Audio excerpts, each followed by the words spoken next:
Welcome to my channel Sleep Audio Stories. Thank you for watching. Video, subscribe, and like my channel. The Dead Hand by L.T. Mead and Robert Eustace. My name is Diana Marburg. I am a palmist by profession.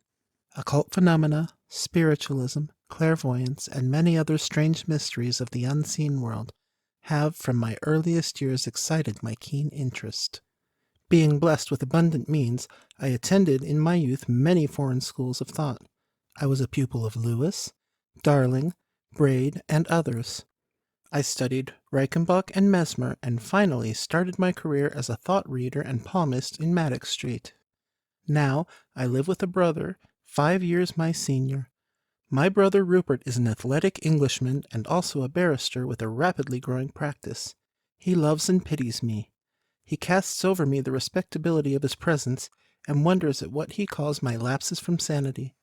He is patient, however, and when he saw that in spite of all expostulation I meant to go my own way, he ceased to try to persuade me against my inclinations.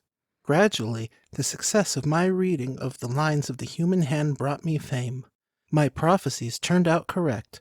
My intuition led me to right conclusions, and I was sought after very largely by that fashionable world which always follows anything new. I became a favorite in society and was accounted both curious and bizarre. On a certain evening in late July, I attended Lady Fortescue's reception in Curzon Street. I was ushered into a small anteroom, which was furnished with view of adding to the weird effect of my own appearance and words. I wore an oriental costume, rich in color and bespangled with sparkling gems. On my head I had twisted a Spanish scarf. My arms were bare to the elbows and my dress open at the throat. Being tall, dark, and, I believe, graceful, my quaint dress suited me well. Lady Fortescue saw me for a moment on my arrival, and inquired if I had everything I was likely to want. As she stood by the door she turned. "I expect, Miss Marburg, that you will have a few strange clients tonight.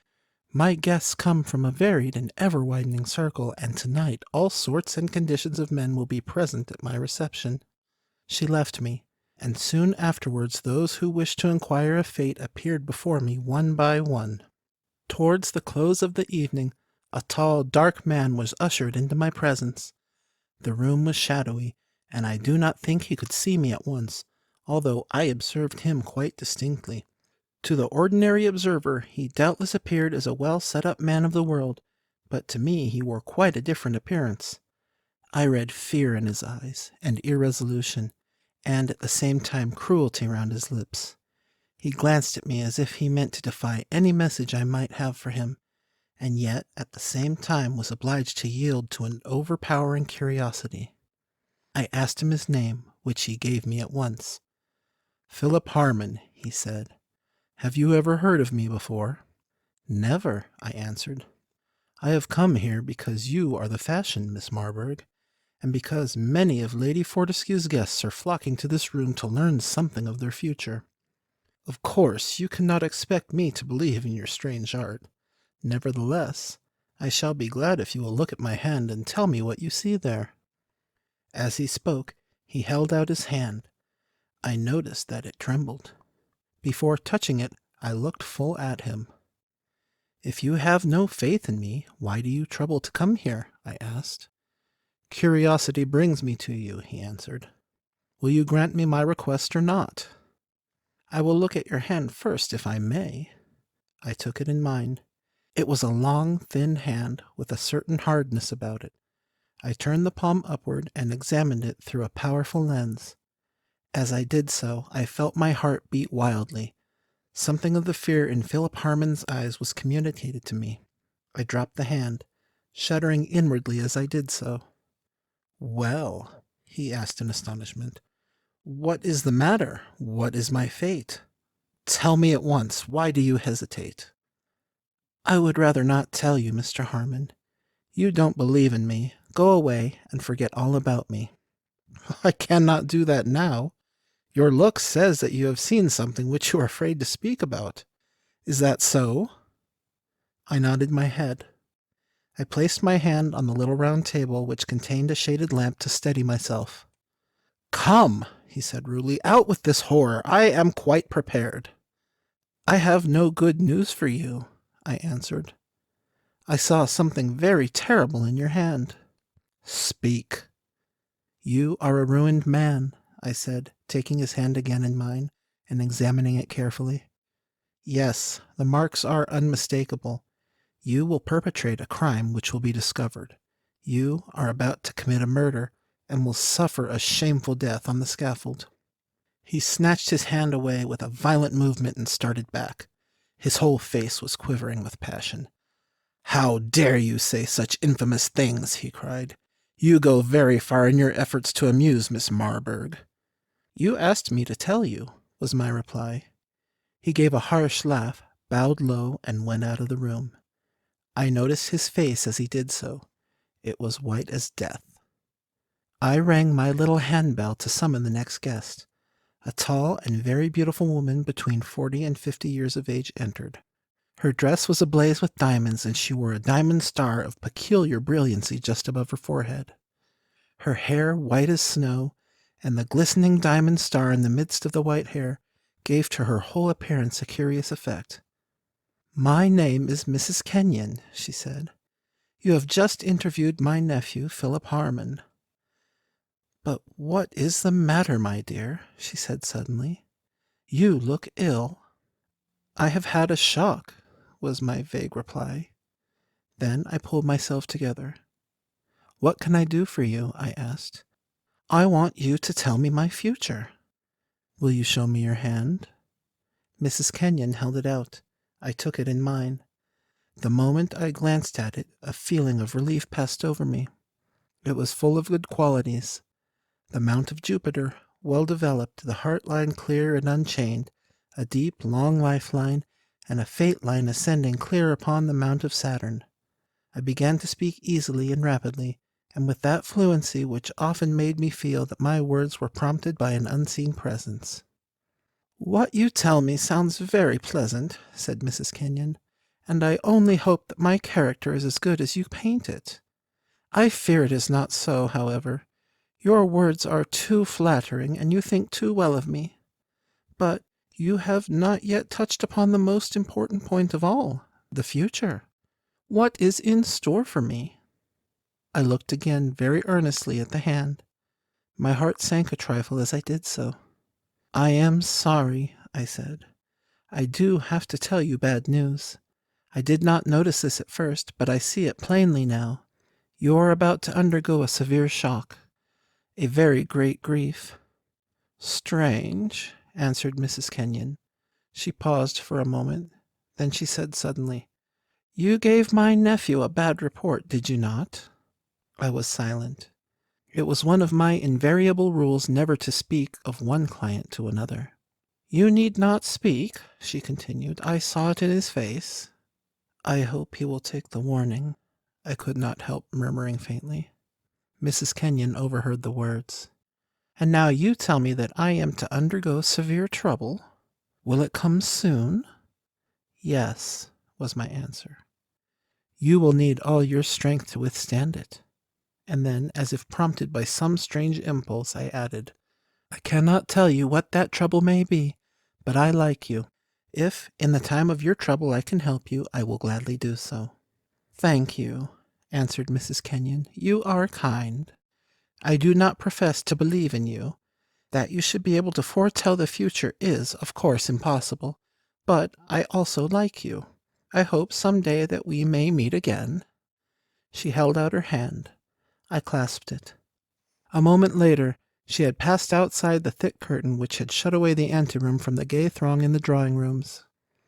I went home late that night. Rupert was in and waiting for me. Why, what is the matter, Diana? He said the moment I appeared. You look shockingly ill. This terrible life will kill you. I have seen strange things tonight, was my answer. I flung myself on the sofa, and for a moment covered my tired eyes with my hand. Have some supper, said Rupert gently. He led me to the table and helped me to wine and food. I have had a tiring and exciting evening at Lady Fortescue's, I said. I shall be better when I have eaten. But where have you been this evening? At the Apollo. There was plenty of gossip circulating there. 2 society scandals, and Philip Harmon's crash. That is a big affair and likely to keep things pretty lively. But, my dear Di, what is the matter? I had half risen from my seat. I was gazing at my brother with fear in my eyes. My heart once again beat wildly. Did you say Philip Harmon? I asked. Yes, why? Do you know him? Tell me about him at once, Rupert. I must know. What do you mean by his crash? Oh, he is one of the plungers, you know. He has run through the Harmon property and cannot touch the Kenyon. The Kenyon? I exclaimed. Yes, his uncle, Walter Kenyon, was a very rich man and has left all his estates to his young grandson, a lad about 13. That boy stands between Harmon and $250,000. But why do you want to know? Only that I saw Philip Harmon tonight, was my answer. You did? That is curious. He asked you to prophesy with regard to his fate? He did, Rupert. And you told him? What I cannot tell you. You know I never divulge what I see in my client's hands. Of course you cannot tell me, but it is easy to guess that you gave him bad news. They say he wants to marry the heiress and the beauty of the season, Lady Maud Greville. If he succeeds in this, he will be on his feet once more, but I doubt if she will have anything to say to him. He is an attractive man in some ways, and good-looking, but the Countess of Chedsley keeps a sharp lookout on the future of her only daughter. Philip Harmon must on no account marry an innocent girl, was my next impulsive remark. Rupert, your news troubles me very much. It confirms. I could not finish the sentence.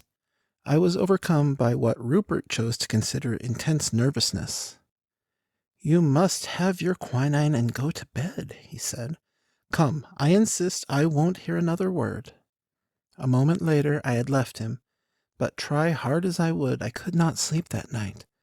I felt that I myself was on the brink of a great catastrophe, that I personally was mixed up in this affair. In all my experience I had never seen a hand like Philip Harmon's before. There was no redeeming trait in it. The lines which denoted crime and disaster were too indelibly marked to be soon forgotten. When, at last, I did drop asleep, that hand accompanied me into the world of dreams. The London season came to an end. I heard nothing more about Philip Harmon and his affairs, and, in the excitement and interest of leaving town, was beginning more or less to forget him, when, on the 25th of July, nearly a month after Lady Fortescue's party, a servant entered my consulting room with a card. The man told me that a lady was waiting to see me. She begged for an interview at once on most urgent business. I glanced at the card. It bore the name of Mrs. Kenyon. The moment I saw it, that nervousness which had troubled me on the night when I saw Philip Harmon and read his future in the ghastly lines of his hand returned. I could not speak at all for a moment. Then I said, turning to the man who stood motionless waiting for my answer, "Show the lady up immediately." Mrs. Kenyon entered. She came hurriedly forward. When last I saw her, she was a beautiful woman with great dignity of bearing and a kindly, sunshiny face. Now, as she came into the room, she was so changed that I should scarcely have known her. Her dress bore marks of disorder and hasty arrangement. Her eyes were red with weeping. "Pardon my coming so early, Miss Marburg," she said at once. Then, without waiting for me to speak, she dropped into a chair. "I am overcome," she gasped. "But you promised, if necessary, to help me. Do you remember my showing you my hand at Lady Fortescue's party?"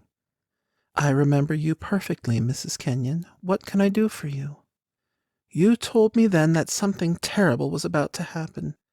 I did not believe it. I visited you out of curiosity and had no faith in you, but your predictions have come true, horribly true. I have come to you now for the help which you promised to give me if I needed it, for I believe it lies in your power to tell me something I wish to discover." "I remember everything," I replied gravely. "What is it you wish me to do?" "I want you to read a hand for me, and to tell me what you see in it. Certainly. But will you make an appointment? Can you come with me immediately to Godalming? My nephew, Philip Harmon, has a place there. Philip Harmon? I muttered. Yes, she answered, scarcely noticing my words. My only son and I have been staying with him. I want to take you there. Can you come immediately? You have not mentioned the name of the person whose hand you want me to read. I would rather not do so. Not yet, I mean. But can you not bring him or her here? I am very busy just now. That is impossible, replied Mrs. Kenyon. I am afraid I must ask you to postpone all your other engagements. This thing is most imperative. I cannot bring the person whose hand I want you to read here, nor can there be any delay. You must see him if possible today. I implore you to come. I will give you any fee you like to demand.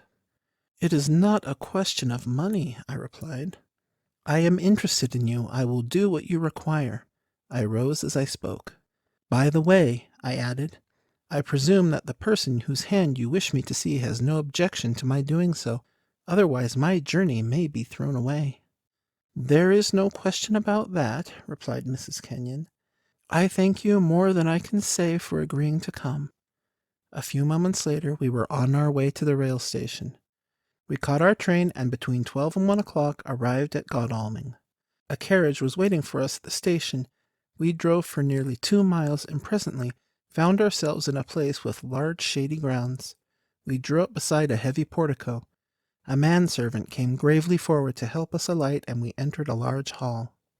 I noticed a curious hush about the place, and I observed that the man who admitted us did not speak, but glanced inquiringly at Mrs. Kenyon as if for directions. "Show Miss Marburg into the library," was her order. "I will be back again in a moment or two," she added, glancing at me. I was ushered into a well-furnished library. There was a writing table at one end of it on which papers of different sorts were scattered. I went forward mechanically and took up an envelope. It was addressed to Philip Harmon, Esquire, The Priory, Godalming. I dropped it as though I could not bear to touch it. Once again that queer nervousness seized me, and I was obliged to sit down weak and trembling. The next moment the room door was opened. "Will you please come now, Miss Marburg?" said Mrs. Kenyon. "I will not keep you long."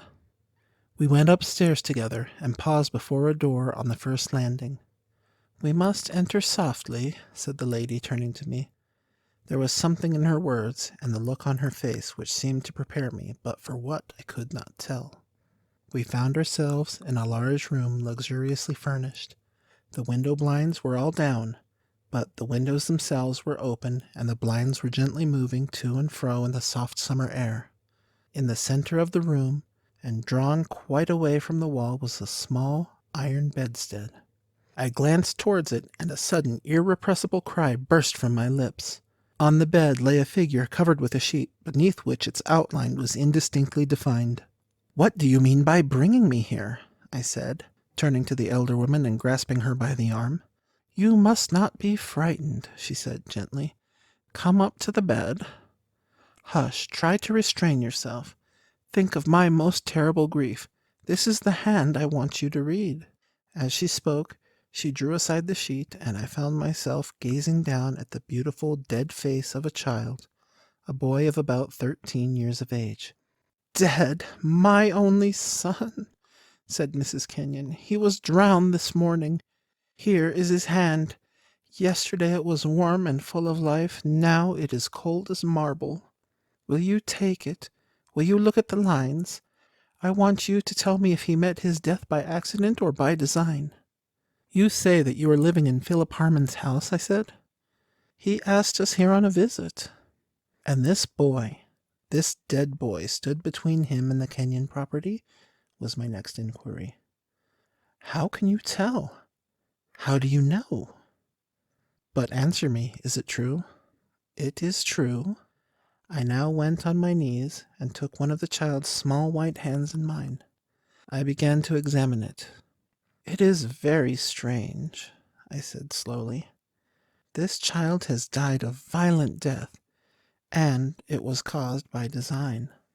"It was?" cried the mother. "Can you swear it?" She clutched me by the arm. "I see it, but I cannot quite understand it," I answered. "There is a strong indication here that the child was murdered. And yet, had I seen this hand in life, I should have warned the boy against lightning. But a death by lightning would be accidental. Tell me, how did the boy die?"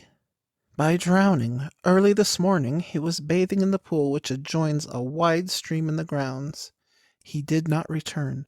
We hastened to seek for him and found his body floating on the surface of the water. He was quite dead." "Was the pool deep?" "In one part it was 10 feet deep. The rest of the pool was shallow. The doctor has been and said that the child must have had a severe attack of cramp. But even then the pool is small, and he was a good swimmer for his age." "Was no one with him?" "No. His cousin Philip Harmon often accompanied him, but he bathed alone this morning." "Where was Mr. Harmon this morning?" "He went to town by an early train, and does not know yet. You say you think it was a murder. How do you account for it?" "The boy may have been drowned by accident, but I see something more in his hand than mere drowning. Something that baffles me. Yet it is plain. Lightning." "Is there no mark on the body?"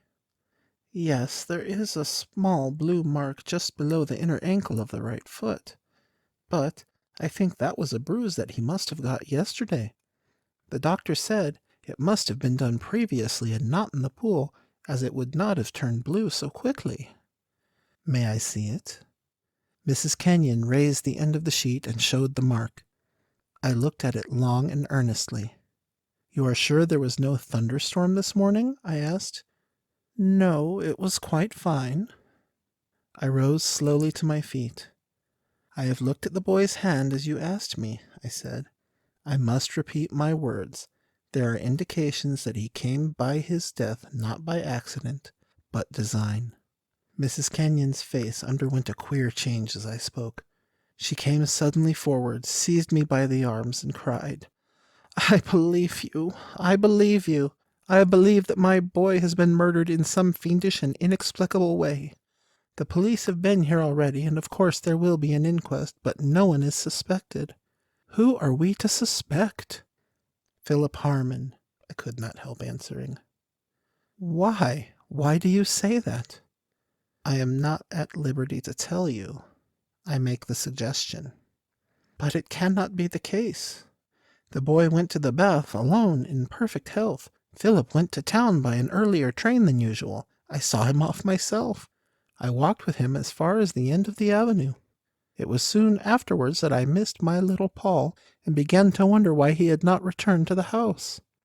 I went with a servant to the pool, and I saw that which will haunt me to my dying day. He was my only son, Miss Marburg, my one great treasure. What you have suggested, what I myself, alas, believe, drives me nearly mad. But you must tell me why you suspect Philip Harmon." "Under the circumstances, it may not be wrong to tell you," I said slowly. "The night I read your hand, I also, as you know, read his. I saw in his hand that he was about to be a murderer. I told him so in as many words." "You saw that? You told him? Oh, this is too awful. Philip has wanted money of late and has been in the strangest state. He has always been somewhat wild and given to speculation, and lately, I know, lost heavily with different ventures. He proposed to a young girl, a great friend of mine, last week, but she would have nothing to do with him. Yes, it all seems possible. My little Paul stood between him and a great property. But how did he do it? There is not a particle of evidence against him. Your word goes for nothing. Law and justice would only scout you. But we must act, Miss Marburg, and you must help me prove the murder of my boy. To discover the murderer, I shall never rest until I have avenged him." "Yes, I will help you," I answered. As I descended the stairs accompanied by Mrs. Kenyon, a strange thought struck me. I have promised to help you, and we must act at once, I said. Will you leave this matter for the present in my hands, and will you let me send a telegram immediately to my brother? I shall need his assistance. He is a barrister and has chambers in town, but he will come to me at once. He is very clever and practical. Is he entirely in your confidence? Absolutely. But pray tell me, when do you expect Mr. Harmon back? He does not know anything at present, as he was going into the country for the day. He will be back as usual tonight. That is so much the better. May I send for my brother? Do anything you please. You will find some telegraph forms in the hall, and the groom can take your message at once. I crossed the hall, found the telegraph forms on the table, sat down, and filled in one as follows. Come at once. I need your help most urgently. Diana. I handed the telegram to a servant, who took it away at once. And now, I said, turning to Mrs. Kenyon, will you show me the pool? I shall go there and stay till my brother arrives. You will stay there? Why? I have my own reasons for wishing to do so. I cannot say more now. Please show me the way. We went across the garden and into a meadow beyond. At the bottom of this meadow ran a swift-flowing stream. In the middle of the stream was the pool, evidently made artificially. Beside it, on the bank, stood a small tent for dressing. The pool itself was a deep basin in the rock about 7 yards across, surrounded by drooping willows which hung over it. At the upper end of the stream fell into it in a miniature cascade. At the lower end a wire fence crossed it. This was doubtless done in order to prevent the cattle stirring the water. I walked slowly round the pool, looking down into its silent depths without speaking. When I came back to where Mrs. Kenyon was standing, I said slowly, I shall remain here until my brother comes. Will you send me down a few sandwiches, and bring him or send him to me directly he arrives? But he cannot be with you for some hours, said Mrs. Kenyon. I fail to understand your reason. I scarcely know that yet myself, was my reply. But I am certain I am acting wisely. Will you leave me here? I wish to be alone in order to think out a problem. Mrs. Kenyon slowly turned and went back to the house. I must unravel this mystery, I said to myself. I must sift from the apparent facts of the case the awful truth which lies beneath. That sixth sense which has helped me up to the present shall help me to the end. Beyond doubt, foul play has taken place. The boy met his death in this pool. But how? Beyond doubt, this is the only spot where a solution can be found. I will stay here and think the matter through. If anything dangerous or fatal was put into the pool, the murderer shall not remove his awful weapon without my knowledge. So I thought, and the moments flew. My head ached with the intensity of my thought, and as the afternoon advanced, I was no nearer a solution than ever. It was between 4 and 5 o'clock when, to my infinite relief, I saw Rupert hurrying across the meadow. What is the meaning of this, Diana? He said. Have you lost your senses? When I got your extraordinary wire, I thought you must be ill. I stood up, clasped his hands, and looked into his face. Listen, I said. A child has been murdered, and I want to discover the murderer. You must help me. Are you mad? Was his remark. No, I am sane, I answered. Little Paul Kenyon has been murdered. Do you remember telling me that he stood between Philip Harmon and the Kenyon property?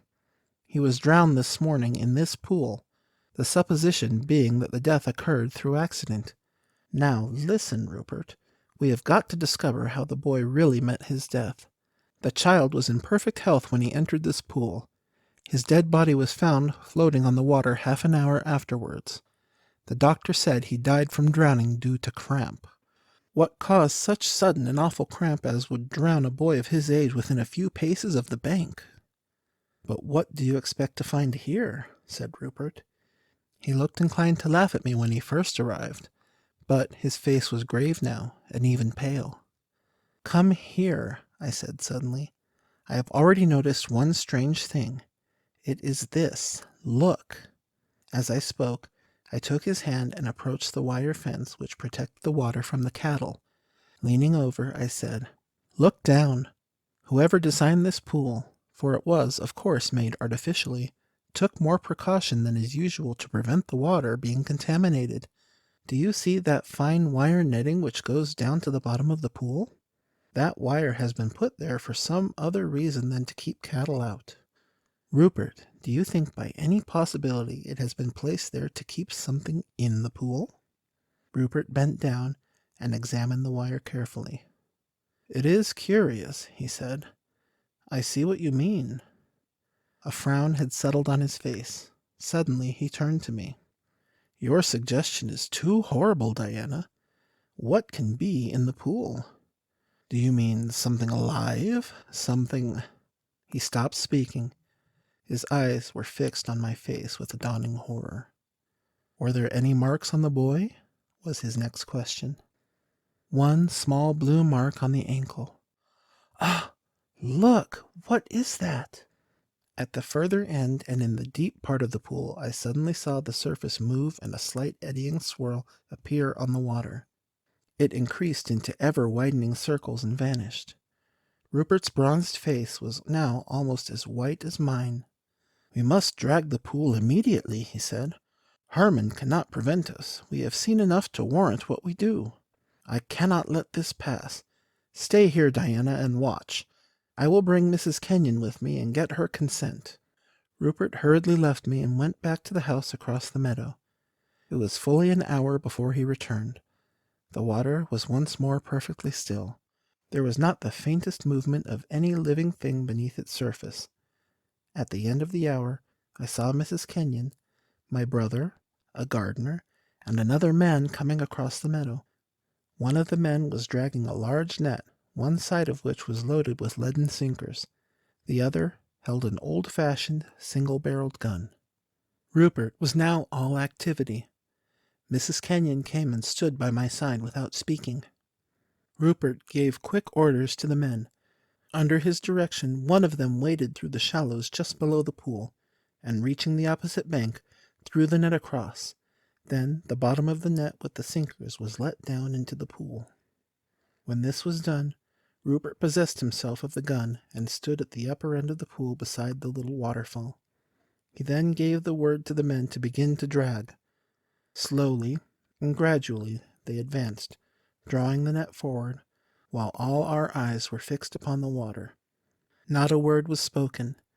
The men had not taken many steps when again was seen the swirl in the water, and a few little eddies were sucked down. A sharp cry broke from Mrs. Kenyon's lips. Rupert kept the gun in readiness. "What is it?" cried Mrs. Kenyon. But the words had scarcely died on her lips before a dark body lashed the surface of the water and disappeared. What it was we none of us had the slightest idea. We all watched, spellbound. Still the net moved slowly on, and now the agitation of the water became great. The creature, whatever it was, lashed and lunged to and fro, now breaking back against the net, and now attempting to spring up the smooth rock and so escape into the stream. As we caught a glimpse, and yet another glimpse, of the long, coiling body, I wondered if there was a snake in the pool. "Come on, quicker now!" shouted Rupert to the men, and they pressed forward, holding the creature in the net and drawing it every moment nearer the rock. The next instant Rupert raised the gun, and leaving over the water, fired down. There was a burst of spray, and as the smoke cleared, we saw that the water was stained with red blood. Seizing the lower end of the net, and exercising all their strength, the men now drew the net up. In its meshes, struggling in death agony, was an enormous eel.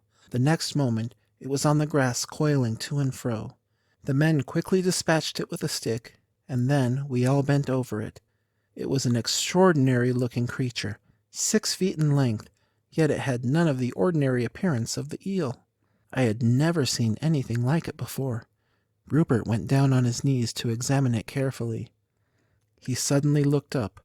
A terrible truth had struck him. His face was white. "What is it?" gasped poor Mrs. Kenyon.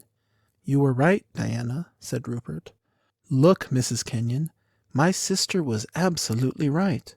Call her power what you will, she was guided by something too wonderful for explanation. This is an electric eel, no native of these waters. It was put here by someone. This is murder. One stroke from the tail of such an eel would give a child such a dreadful shock that he would be paralyzed and would drown to a certainty. Then that explains the mark by lightning on the dead child's hand, I said. Yes, answered my brother. The police must take the matter up. Before that evening, Mr. Harmon was arrested. The sensational case which followed was in all the papers. Against my will, I was forced to attend the trial in order to give the necessary evidence. It was all too damning and conclusive. The crime was brought home to the murderer, who suffered the full penalty of the law. The Other Gods by H.P. Lovecraft. Atop the tallest of earth's peaks dwell the gods of earth, and suffer no man to tell that he hath looked upon them. Lesser peaks they once inhabited, but ever the men from the plains would scale the slopes of rock and snow, driving the gods to higher and higher mountains, till now only the last remains. When they left their older peaks, they took with them all signs of themselves, save once, it is said, when they left a carven image on the face of the mountain which they called Ngranek. But now they have betaken themselves to unknown Kadath, in the cold waste where no man treads, and are grown stern, having no higher peak whereto to flee at the coming of men. They are grown stern, and where once they suffered men to displace them, they now forbid men to come, or coming to depart. It is well for men that they know not of Kadath in the cold waste, else they would seek injudiciously to scale it. Sometimes, when earth's gods are homesick, they visit, in the still night, the peaks where once they dwelt, and weep softly as they try to play in the olden way on remembered slopes. Men have felt the tears of the gods on white-capped Thurai, though they have thought it rain, and have heard the sighs of the gods in the plaintive dawn winds of Lirion. In cloud ships the gods are wont to travel, and wise cotters have legends that keep them from certain high peaks at night when it is cloudy, for the gods are not lenient as of old. In Ulthar, which lies beyond the river Skye, once dwelt an old man avid to behold the gods of earth, a man deeply learned in the 7 cryptical books of earth, and familiar with the Pnakotic manuscripts of distant and frozen Lomar. His name was Barzai the Wise, and the villagers tell of how he went up a mountain on the night of the strange eclipse. Barzai knew so much of the gods that he could tell of their comings and goings, and guessed so many of their secrets that he was deemed half a god himself. It was he who wisely advised the burgesses of Ulthar when they passed their remarkable law against the slaying of cats, and who first told the young priest Atal where it is that black cats go at midnight on St. John's Eve. Barzai was learned in the lore of earth's gods, and had gained a desire to look upon their faces. He believed that his great secret knowledge of gods could shield him from their wrath, so resolved to go up to the summit of high and rocky Hatheg Kla on a night when he knew the gods would be there. Hatheg Kla is far in the stony desert beyond Hatheg, for which it is named, and rises like a rock statue in a silent temple. Around its peak the mists play always mournfully, for mists are the memories of the gods, and the gods loved Hatheg Kla when they dwelt upon it in the old days. Often the gods of earth visit Hatheg Kla in their ships of cloud, casting pale vapours over the slopes, as they dance reminiscently on the summit under a clear moon. The villagers of Hatheg say it is ill to climb Hatheg Kla at any time, and deadly to climb it by night, when pale vapours hide the summit and the moon. But Barzai heeded them not when he came from neighbouring Ulthar with the young priest Atal, who was his disciple. Atal was only the son of an innkeeper, and was sometimes afraid, but Barzai's father had been a landgrave who dwelt in an ancient castle, so he had no common superstition in his blood, and only laughed at the fearful cotters. Barzai and Atal went out of Hatheg into the stony desert, despite the prayers of peasants, and talked of earth's gods by their campfires at night. Many days they travelled, and from afar saw lofty Hatheg Kla with his aureole of mournful mist. On the 13th day they reached the mountain's lonely base, and Atal spoke of his fears. But Barzai was old and learned, and had no fears, so led the way boldly up the slope that no man had scaled since the time of Sansu, who is written of with fright in the mouldy Pnakotic manuscripts. The way was rocky, and made perilous by chasms, cliffs, and falling stones. Later it grew cold and snowy, and Barzai and Atal often slipped and fell as they hewed and plodded upward with staves and axes. Finally the air grew thin, and the sky changed colour, and the climbers found it hard to breathe. But still they toiled up and up, marvelling at the strangeness of the scene, and thrilling at the thought of what would happen on the summit when the moon was out and the pale vapours spread around. For 3 days they climbed higher and higher towards the roof of the world. Then they camped to wait for the clouding of the moon. For 4 nights no clouds came, and the moon shone down cold through the thin mournful mists around the silent pinnacle. Then on the 5th night, which was the night of the full moon, Barzai saw some dense clouds far to the north, and stayed up with Atal to watch them draw near. Thick and majestic they sailed, slowly and deliberately onward, ranging themselves round the peak high above the watchers, and hiding the moon and the summit from view. For a long hour the watchers gazed, whilst the vapours swirled and the screen of clouds grew thicker and more restless. Barzai was wise in the lore of the earth's gods, and listened hard for certain sounds. But Atal felt the chill of the vapours and the awe of the night, and feared much. And when Barzai began to climb higher and beckon eagerly, it was long before Atal would follow. So thick were the vapours that the way was hard, and though Atal followed on at last, he could scarce see the grey shape of Barzai on the dim slope above in the clouded moonlight.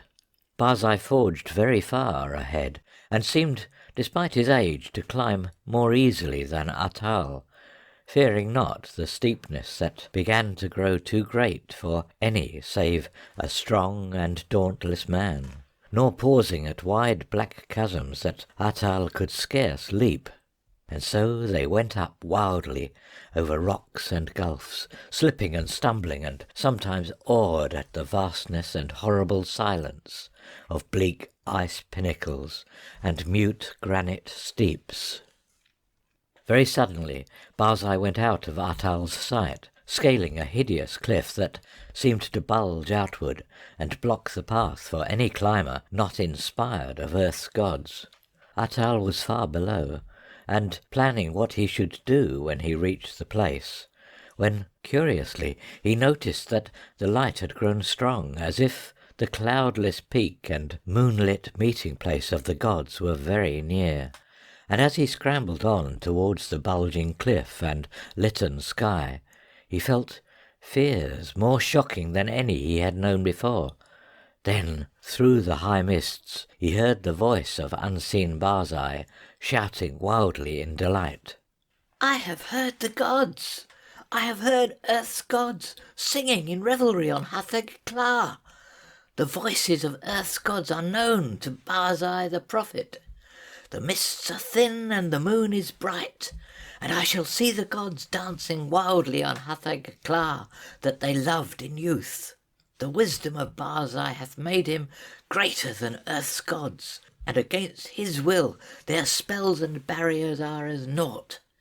Barzai will behold the gods, the proud gods, the secret gods, the gods of earth who spurn the sight of man.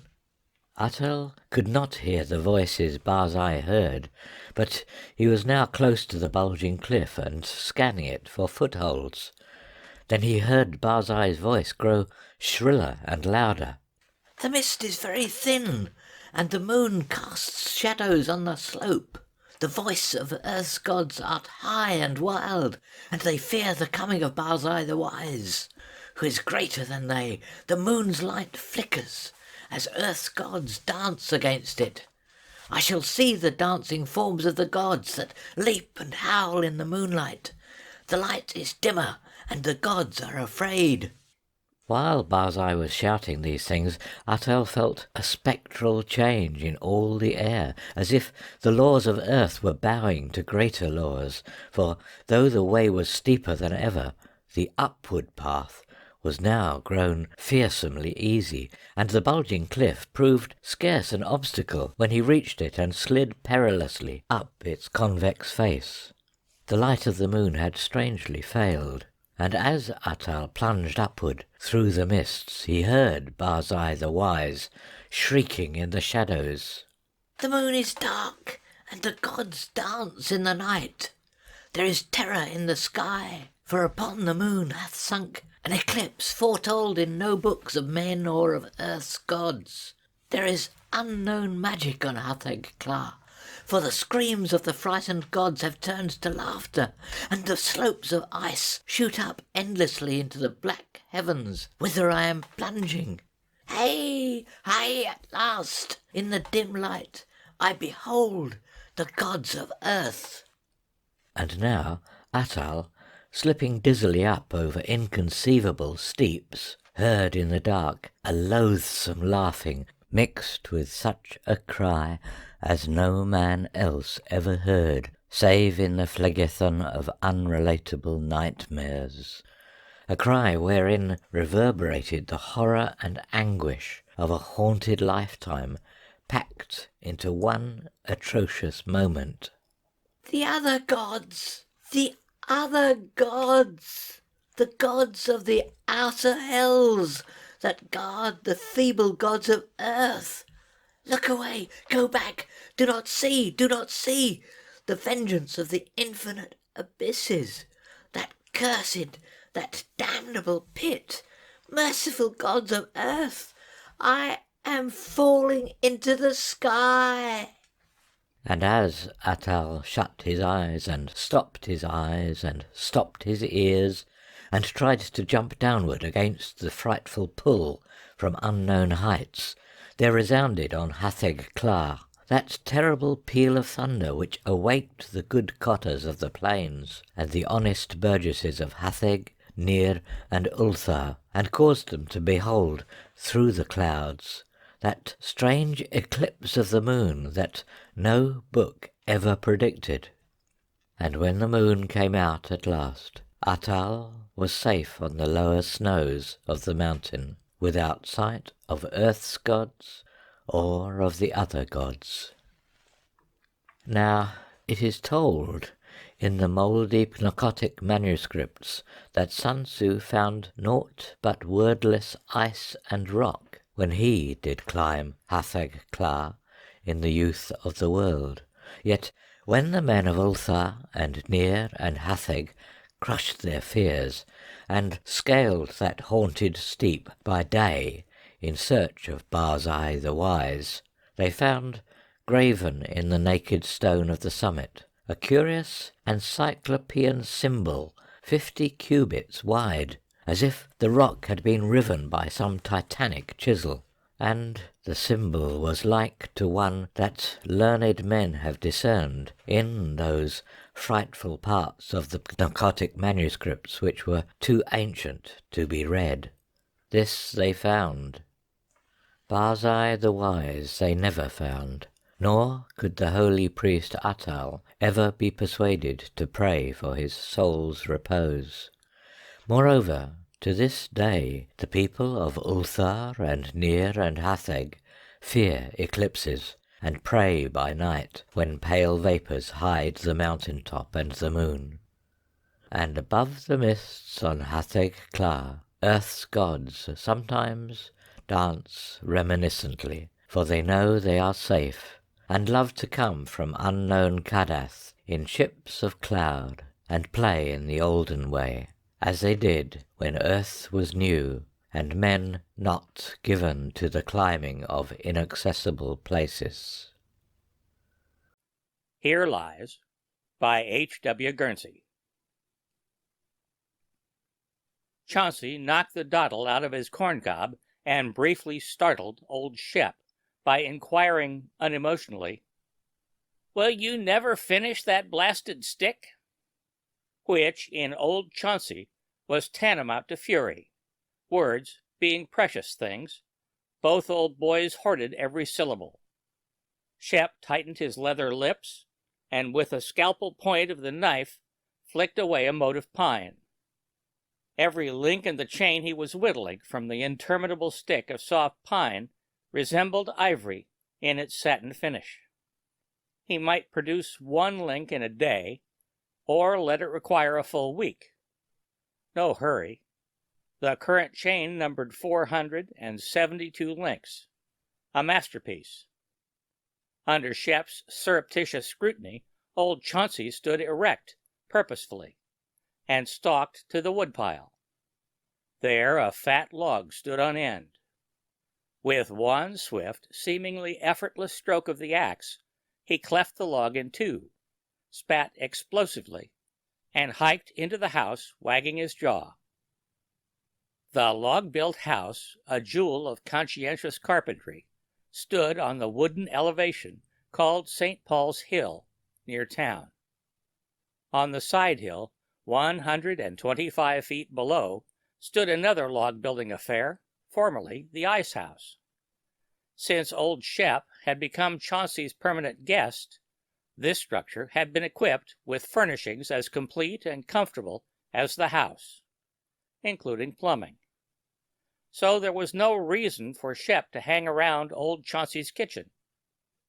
The housekeeper, Celia Lilyoden, performed the chores incidental to both houses, with such easy efficiency that old Chauncey was repeatedly reminded of his bachelorhood.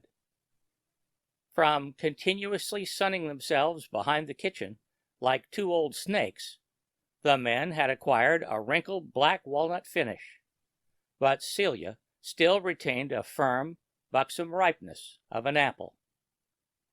As a practical communist, old Chauncey kept his latchkey out by inclination. His generosity was limitless. Thus, old Shep did not have to ask for anything he wanted. It was share and share alike. For example, he charged tobacco to old Chauncey's account in the store in town. He always had. If he preferred a grade of tobacco superior to what old Chauncey himself used, such was his privilege. A plug was a plug. Shep and Chauncey once had occupied the same double desk of raw cherrywood in the schoolhouse, which was now a weedy hill of rubble and rotten wood a half a mile out on the back road. Besides words, old Shep hoarded tobacco plugs in case the cause of communism ever collapsed. In accordance with this scheme of living, old Chauncey gradually became accustomed to being spared the nuisance of opening the occasional letter he received from another soldier in Sackett's Harbor, New York. At first, Shep had gone to the trouble of sneaking the mail down to the ice house and steaming it open. But currently the mail arrived slit open without any subterfuge. The knife, incidentally, was the better of old Chauncey's too. Shep had borrowed it, knowing that in communism there can be no Indian giving. On one occasion, Chauncey accosted old Shep behind the kitchen with a crumpled letter in his fingers. "Shep," he suggested casually, I wish you'd slip my letters open at the top instead of at the end. It wouldn't bunch the writing so much when you shoved it back inside. Chauncey, old Shep replied, trembling, you're not serious with me, are you? If you want to keep secrets from your old crony, why, you just tell me seriously not to open those letters anymore, and I won't. It used to give Chauncey a funny feeling when old Shep talked like that. Of a somnambulant summer morning, while Chauncey was scrubbing his long yellow teeth, he glimpsed blurred motion through the starched white bathroom curtain. Tweaking the curtain somewhat aside, he witnessed old Shep scampering down the side hill to the ice house with a load of kindling in his arms. I'll be doggone, swore old Chauncey with toothpaste foam dripping down his chin. He complains he can't do his chopping on account of his rheumatism, and look at that old turkey go. I see where I chop kindling for both of us from now on. When old Shep showed up to get in a few licks of whittling before breakfast, Chauncey inquired, How's that rheumatism? Fierce, Chauncey. I'm getting mighty creaky. Well, help yourself to my kindling, Shep. As long as I know where it's disappearing to, I don't give a darn. Thanks, Chauncey, thanks. I knew you'd feel that way. The bacon, eggs, and delicately crusty fried potatoes hit the plate so ambrosiously that, after breakfast, Chauncey was seduced into the disastrous error of mentioning to Shep the chances of marrying Miss Lily Oden. Error, for it was only human nature to covet the goods which another man prized most. Thenceforth old Shep neglected his whittling, or idled awkwardly with it in the kitchen, where a housekeeper spends most of her time. Chauncey observed blackly that old Shep had a cunning way with him, too. Darn it, Chauncey ruminated dismally, everything I want he gets. If I tell him to stay away from her, he won't take me seriously. The old hoodoo always has his way. Anyhow, his darn whittling is out of my sight. Befell a morning when old Shep didn't appear, and Chauncey found him stretched out stiff halfway down the side hill. In Shep's vulture-and right fist was clenched a small crumple of bills. This pilfering had occurred with such regularity that the companion of Chauncey's childhood had accumulated just about enough to get started with Celia Lily Oden. Chauncey asked the coroner, a glistening little round man with a wet dimple, Is he dead? Of course he's dead, said the coroner. Obviously. He has no kin, Celia reminded old Chauncey in her slow, soft contralto. I'll do him one more favor, Chauncey offered, unblinking. He can have my lot in the cemetery. The lot in Dream Hill Cemetery measured 8 feet long, 5 feet wide, and 10 feet deep, meaning that it had been excavated and ready for occupancy these past 5 years. The walls were common brick. On the floor was a stone bed to lie on. Whimsically, Chauncey had also installed a small table furnished with tobacco bag and pipe, matches, an alarm clock with an illuminated dial, and an ashtray, and a thick plumber's candle, the old pagan.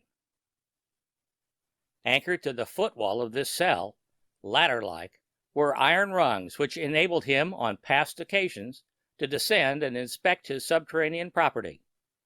As on this occasion, he made the trip to deposit Shep's unfinished wooden chain. The stone slab sealing the cell had long been cut with the dangerous advertisement, Here lies Chauncey d'Arborville, whose worldly goods were any man's for the asking. Naturally, a new inscription had been chiseled. But there ain't any more room in that piece, Chauncey, the stonecutter objected.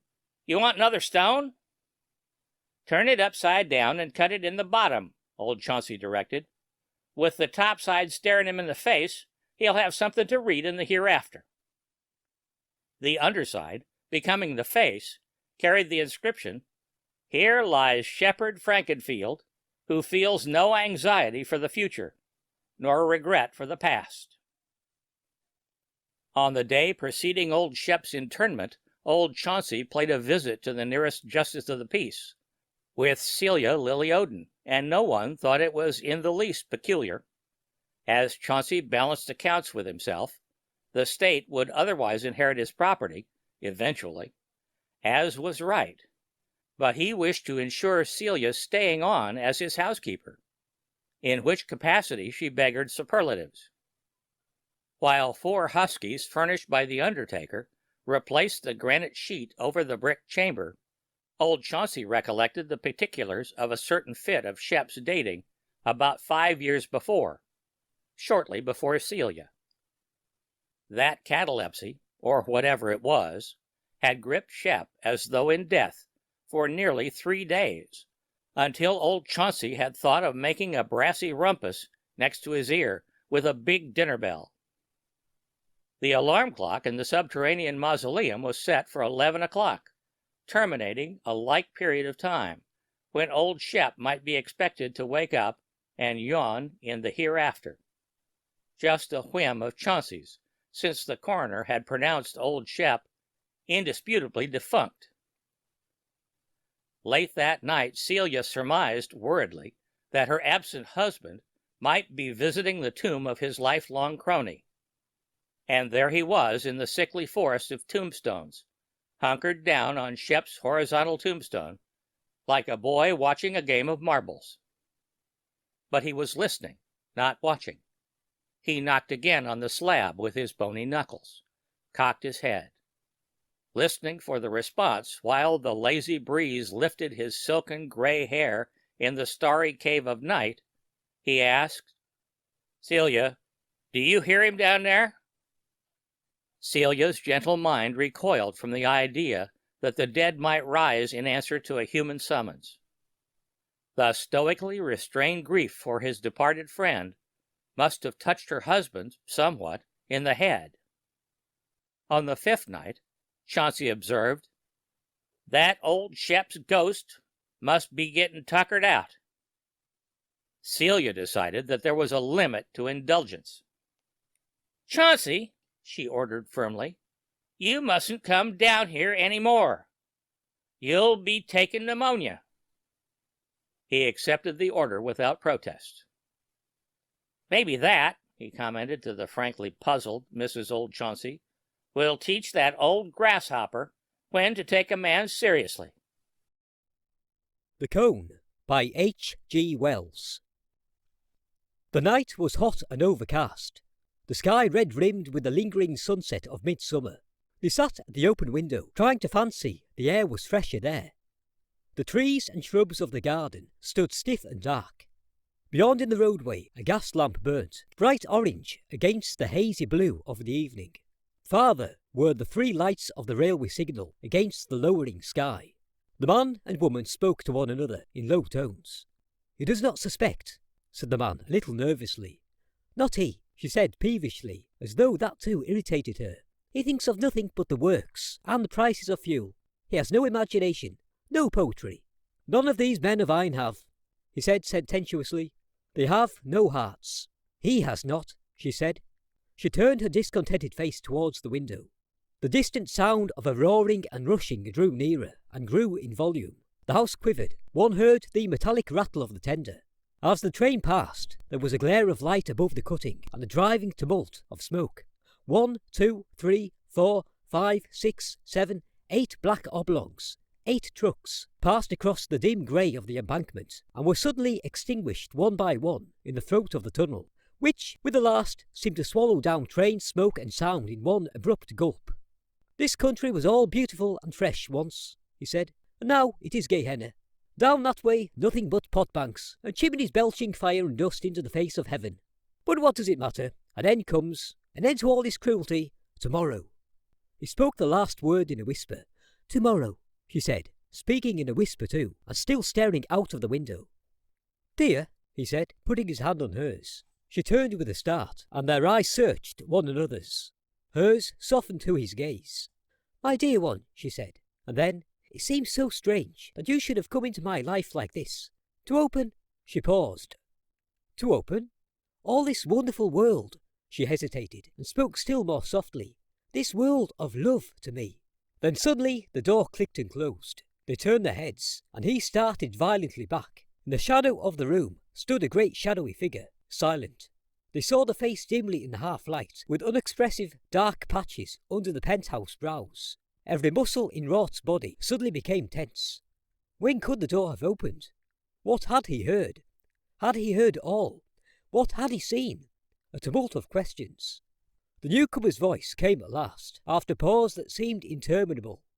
"Well," he said. "I was afraid I'd missed you, Horrocks," said the man at the window, gripping the window ledge with his hand. His voice was unsteady. The clumsy figure of Horrocks came forward out of the shadow. He made no answer to Roth's remark. For a moment he stood above them. The woman's heart was cold within her. "I told Mr. Roth it was just possible you might come back," she said, in a voice that never quivered. Horrocks, still silent, sat down abruptly in the chair by her little work table. His big hands were clenched. One saw now the shadow in his eyes, under the shadow of his brows. He was trying to get his breath. His eyes went from the woman he had trusted to the friend he had trusted, and then back to the woman. By this time, for the moment, all three half understood one another. Yet none dared say a word to ease the pent-up things that choked them.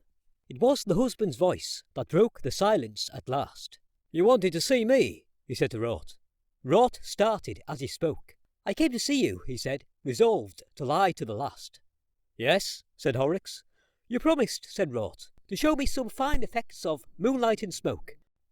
"I promised to show you some fine effects of moonlight and smoke," repeated Horrocks in a colourless voice. "And I thought I might catch you, tonight, before you went down to the works," proceeded Roth. "I come with you." There was another pause. Did the man mean to take the thing coolly? Did he after all know? How long had he been in the room? Yet even at the moment when they heard the door, their attitudes. Horrocks glanced at the profile of the woman, shadowy pallid in the half-light. Then he glanced at Roth, and seemed to recover himself suddenly. "Of course," he said, "I promised to show you the works under the proper dramatic conditions. It's odd how I could have forgotten." "If I am troubling you," began Roth. Horrocks started again. A new light had suddenly come into the sultry gloom of his eyes. "Not in the least," he said. "Have you been telling Mr. Roth of all these contrasts of flame and shadow you think so splendid?" said the woman, turning now to her husband for the first time, her confidence creeping back again, her voice just one half note too high. "That dreadful theory of yours, that machinery is beautiful and everything else in the world ugly. I thought it would not spare you, Mr. Roth. It's his great theory, his one discovery in art." "I am slow to make discoveries," said Horrocks grimly, damping her suddenly. "But what I discover—" He stopped. "Well?" she said. "Nothing." And suddenly he rose to his feet. "I promised to show you the works," he said to Roth, and put his big clumsy hand on his friend's shoulder. "And are you ready to go?" "Quite," said Roth, and stood up also. There was another pause. Each of them peered through the indistinctness of the dusk at the other two. Horrocks's hand still rested on Roth's shoulder. Roth half fancied still that the incident was trivial after all. But Mrs. Horrocks knew her husband better, knew that grim quiet in his voice, and the confusion in her mind took a vague shape of physical evil. "Very well," said Horrocks, and dropping his hand turned towards the door. "My hat." Roth looked round in the half-light. "That's my work-basket," said Mrs. Horrocks with a gust of hysterical laughter. Their hands came together on the back of the chair. "Here it is," he said. She had an impulse to warn him in an undertone, but she could not frame a word. "Don't go, and beware of him," struggled in her mind, and a swift moment passed. "Got it," said Horrocks, standing with the door half open. Roth stepped towards him. "Better say goodbye to Mrs. Horrocks," said the ironmaster, even more grimly quiet in his tone than before. Roth started and turned. "Good evening, Mrs. Horrocks," he said, and their hands touched. Horrocks held the door open with a ceremonial politeness unusual in him towards men. Roth went out, and then after a wordless look at her, her husband followed. She stood motionless while Roth's light footfall and her husband's heavy tread, like bass and treble, passed down the passage together. The front door slammed heavily. She went to the window, moving slowly, and stood watching, leaning forward. The two men appeared for a moment at the gateway in the road, passed under the street lamp, and were hidden by the black masses of the shrubbery. The lamplight fell for a moment on their faces, showing only unmeaning pale patches, telling nothing of what she still feared, and doubted, and craved vainly to know. Then she sank into a crouching attitude in the big armchair, her eyes wide open and staring out at the red lights from the furnaces that flickered in the sky. An hour after, she was still there, her attitude scarcely changed. The oppressive stillness of the evening weighed heavily upon Rort. They went side by side down the road in silence, and in silence turned into the cinder-made byway that presently opened out the prospect of the valley. A blue haze, half dust, half mist, touched the long valley with mystery. Beyond were Hanley and Etruria, grey and black masses outlined thinly by the rare golden dots of the street lamps, and here and there a gas-lit window, or the yellow glare of some late working factory or crowded public house. Out of the masses, clear and slender against the evening sky, rose a multitude of tall chimneys, many of them reeking, a few smoking during a session of play. Here and there a pallid patch of ghostly stunted beehive shapes showed the position of a pot bank, or a wheel, black and sharp against the hot lower sky, marked some colliery where they raised the iridescent coal out of the place.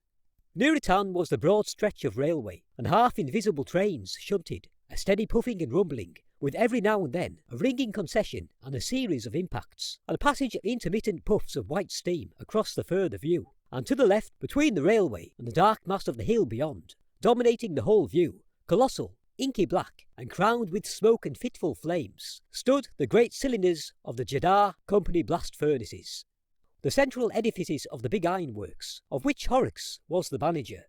They stood heavy and threatening, full of an incessant turmoil of flames and seething molten iron, and about the feet of them rattled the rolling mills, and the steam hammer beat heavily and splashed the white iron sparks hither and thither. Even as they looked, a truck full of fuel was shot into one of the giants, and the red flames gleamed out, and a confusion of smoke and black dust came boiling upwards towards the sky. "Certainly you get some fine effects of colour with your furnaces," said Rort, breaking a silence that had become apprehensible. Horrocks grunted. He stood with his hands in his pockets, frowning down at the dim steaming railway and the busy ironworks beyond, frowning as if he were thinking out some knotty problem. Rort glanced at him and away again. "At present your moonlight effect is hardly ripe," he continued, looking upward. "The moon is still smothered by the vestiges of daylight." Horrocks stared at him with the expression of a man who was suddenly awakened. "Vestiges of daylight? Of course, of course." He too looked up at the moon, pale still in the midsummer sky. "Come along," he said suddenly, and gripping Rort's arm in his hand, made a move towards the path that dropped them to the railway. Rort hung back. Their eyes met and saw 1,000 things in a moment that their lips came near to say. Horrocks' hand tightened and then relaxed. He let go, and before Rort was aware of it, they were arm in arm and walking, one unwillingly enough, down the path. "You see the fine effects of the railway signals towards Burslem," said Horrocks, suddenly breaking into loquacity, striding fast and tightening the grip of his elbow with the while. "Little green lights and red and white lights, all against the haze. You have an eye for effect, Rort. It's a fine effect. And look at those furnaces of mine, how they rise upon us as we come down the hill. That to the right is my pet, 70 feet of him. I packed him myself, and he's boiled away cheerfully with iron in his guts for 5 long years. I've a particular fancy for him. That red line there, a lovely bit of warm orange you'd call it, Rot. That's the puddler's furnaces, and there in the hot light, 3 black figures. Do you see the white splash of the steam hammer then? That's the rolling mills. Come along. Clang clatter, how it goes rattling across the floor. Sheet tin, Rot. Amazing stuff. Glass mirrors are not in it when that stuff comes from the mill. And squelch. There goes the hammer again. Come along." He had to stop talking to catch his breath. His arm twisted into Rort's with benumbling tightness. He had come striding down the black path towards the railway, as though he was possessed. Rort had not spoken a word, had simply hung back against Horrocks' pull with all his strength. "I say," he said now, laughing nervously, but with an undertone of snarl in his voice, "why on earth are you nipping my arm off, Horrocks, and dragging me along like this?" At length Horrocks released him. His manner changed again. "Nipping your arm off? Sorry, but it's you taught me that trick of walking in that friendly way." "You haven't learnt the refinements of it then," said Rort, laughing artificially again. "By Jove, I'm black and blue." Horrocks offered no apology. They stood now near the bottom of the hill, close to the fence that bordered the railway. The ironworks had grown larger and spread out with their approach. They looked up at the blast furnaces now, instead of down. The further view of Etruria and Hanley had dropped out of sight with their descent. Before them, by the stile, rose a notice board, bearing still dimly visible the words, "Beware of the trains," half hidden by splashes of coaly mud. Fine effects, said Horrocks, waving his arm. Here comes a train. The puffs of smoke, the orange glare, the round eye of light in front of it, the melodious rattle, fine effects. But these furnaces of mine used to be finer before we shoved cones in their throats and saved the gas. How? Said Rot. Cones? Cones, my man, cones. I'll show you one nearer. The flames used to flare out of the open throats. Great, what is it? Pillars of cloud by day, red and black smoke, and pillars of fire by night. Now we run it on pipes, and burn it to heat the blast, and the top is shut by a cone. You'll be interested in that cone. But every now and then, said Rot, you get a burst of fire and smoke up there. The cone's not fixed. It's hung by a chain from a lever, and balanced by the equipoise. You shall see it nearer. Else, of course, there'd be no way of getting fuel into the thing. Every now and then the cone dips, and out comes the flare. I see, said Rot. He looked over his shoulder. The moon gets brighter, he said. Come along, said Horrocks abruptly, gripping his shoulder again, and moving him suddenly towards the railway crossing. And then came one of those swift incidents, vivid, but so rapid that they leave one doubtful and reeling. Halfway across, Horrocks' hand suddenly clenched upon him like a vice, and swung him backwards and through a half-turn, so that he looked up the line, and there a chain of lamp-lit carriage windows telescoped swiftly as it came towards them, and the red and yellow lights of an engine grew larger and larger, rushing down upon them. As he grasped what this meant, he turned his face to Horrocks, and pushed with all his strength against the arm that held him between the rails. The struggle did not last a moment. Just as certain as it was that Horrocks held him there, so certain was it that he had been violently lugged out of danger. Out of the way, said Horrocks, with a gasp, as the train came rattling by, and they stood panting by the gate into the ironworks. I did not see it coming, said Rot, still, even in spite of his own apprehensions, trying to keep up an appearance of ordinary intercourse. Horrocks answered with a grunt. The cone, he said, and then there's one who recovers himself. I thought you did not hear. I didn't, said Rot. I wouldn't have you run over then for the world, said Horrocks. For a moment I lost my nerve, said Rot. Horrocks stood for half a minute, then turned abruptly towards the ironworks again. See how fine these great mounds of mine, these clinker heaps, look in the night. That truck yonder, up above there. Up it goes, and out tilts the slag. See the palpitating red stuff go sliding down the slope. As we get nearer, the heap rises up and cuts the blast furnaces. See the quiver up above the big one. Not that way, this way, between the heaps. That goes to the puddling furnaces, but I want to show you the canal first. He came and took Rot by the elbow, and so they went along side by side. Rot answered Horrocks vaguely. What, he asked himself, had really happened on the line? Was he deluding himself with his own fancies? Or had Horrocks actually held him back in the way of the train? Had he just been within an ace of being murdered? Suppose this slouching, scowling monster didn't know anything. For a minute or two then Rot was really afraid for his life, but the mood passed as he reasoned with himself. After all, Horrocks might have heard nothing. At any rate, he'd pulled him out of the way in time.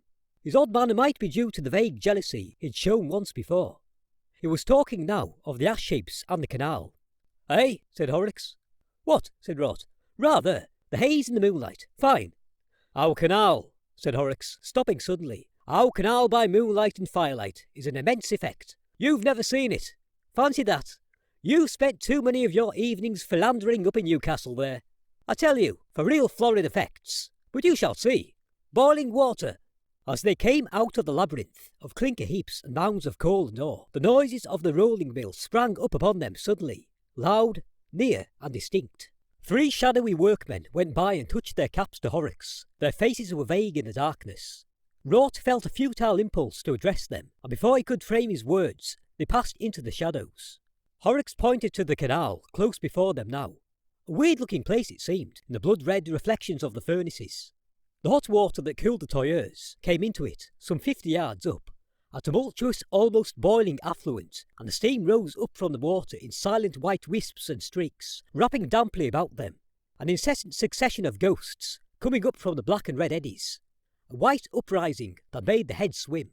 The shining black tower of the larger blast furnace rose overhead out of the mist, and its tumultuous riot filled their ears. Rot kept away from the edge of the water and watched Horrocks. There it is, said Horrocks. Blood-red vapour, as red and hot as sin. But yonder there, where the moonlight falls on it, and it drives across the clinker heaps, it is as white as death. Rot turned his head for a moment, and then came back hastily to his watch and Horrocks. Come along to the rolling mills, said Horrocks. The threatening hold was not so evident that time, and Rot felt a little reassured. But all the same, what did Horrocks mean about white as death and red as sin? Coincidence, perhaps? They went and stood behind the puddlers for a little while, and then through the rolling mills, where amidst an incessant din, the deliberate steam hammer beat the juice out of the succulent iron, and black, half-naked titans rushed the plastic bars, like hot sealing wax, between the wheels. "Come on," said Horrocks in Rot's ear, and they went and peeped through the little glass hole behind the tailleurs, and saw the tumbled fire writhing in the pit of the blast furnace. It left one eye blinded for a while. Then, with green and blue patches dancing across the dark, they went to the lift by which the trucks of ore and fuel and lime were raised to the top of the big cylinder, and out upon the narrow rail that overhung the furnace. Rot's doubts came upon him again. Was it wise to be here? If Horrocks did know everything, do what he would, he could not resist a violent trembling. Right underfoot was a sheer depth of 70 feet. It was a dangerous place. They pushed by a truck of fuel to get to the railing that crowned the place. The reek of the furnace, a sulphurous vapour streaked with pungent bitterness, seemed to make the distant hillside of Hanley quiver. The moon was riding out now from among a drift of clouds. Halfway up the sky, above the undulating wooded outlines of Newcastle, the steaming canal ran away from below them under an indistinct bridge, and vanished into the dim haze of the flat fields towards Burslem. "That's the cone I've been telling you of," shouted Horrocks. "And below that, 60 feet of fire and molten metal, with the air of the blast frothing through it like gas in soda water." Rot gripped the handrail tightly and stared down at the cone. The heat was intense. The boiling of the iron and the tumult of the blast made a thunderous accompaniment to Horrocks's voice. But the thing had to be gone through now.